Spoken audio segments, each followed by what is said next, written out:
I'm back again, and we are going to talk about this book right here, Docile by K.M. Szpara.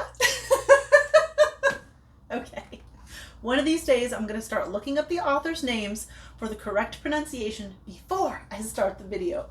But for now, you'll just have to live with my butchered version. So this book, right on the cover, there is no consent under capitalism. That is a very catchy tagline. I was into the tagline. The synopsis gives you a description of the novel, and from that description, I am led to believe that this is a dystopian novel and that capitalism has simply just run amok in the United States. And this guy depicted on the cover, in order to clear this enormous amount of debt that his family has acquired, he signs up to be what is called a docile, and that is essentially a where a person who has a lot of debt can get their debt paid, or at least partially paid, by someone who has a lot of money, by becoming their docile or their slave, and you are like completely their slave. They can pretty much do anything to you, but they do have a few rights. You know, not that many, but there are some in place. And it's just a really messed up system. So I thought I was going to be reading a book about that system, about this guy's experience in that system. But what this actually is erotica. It's erotica. This guy's a sex slave. The society is super focused on sex.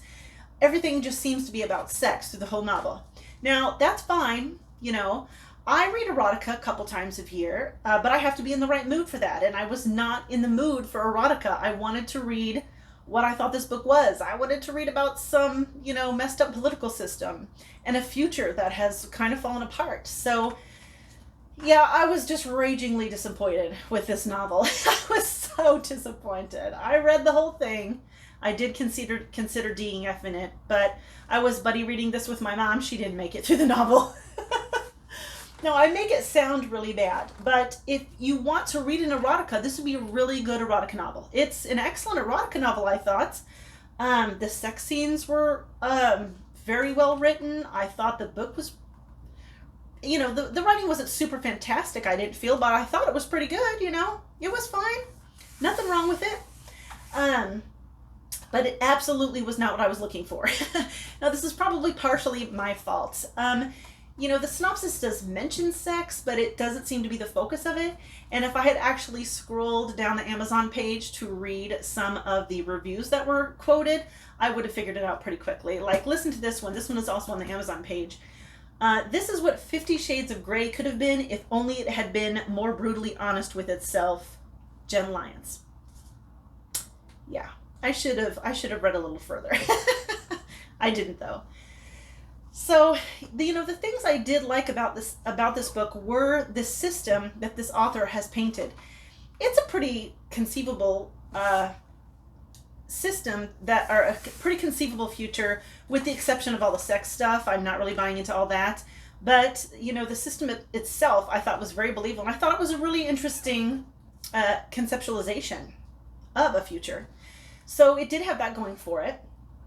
Unfortunately, that's not the focus of the book. Like, the story isn't about that, and it's a shame because it's a really wasted opportunity here. I just thought this would have been such a good read if it hadn't been, reading like somebody's fantasy, So anyway, that's really all I have to say about this book. I didn't like it.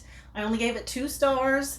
But I'm pretty sure the only reason I didn't like it is because I was not in the mood for erotica, I forgot to mention, they do explore the idea of consent in this novel too. And that was actually a really good thing about it. I liked the exploration of consent. It was done in a erotica setting, mind you, but it was explored, and I did appreciate that. I thought that was a pretty, decent exploration rather of consent. So, that if I had been in the mood for erotica, I think I would have given this 3 stars and liked it. but since I felt like I was misled and it was not, it's not dystopian, I hated it. So I gave it 2 stars because there was a few things I liked about it, but overall I didn't really enjoy it at all. So yeah, that's all I've got to say about this book, but you have been warned.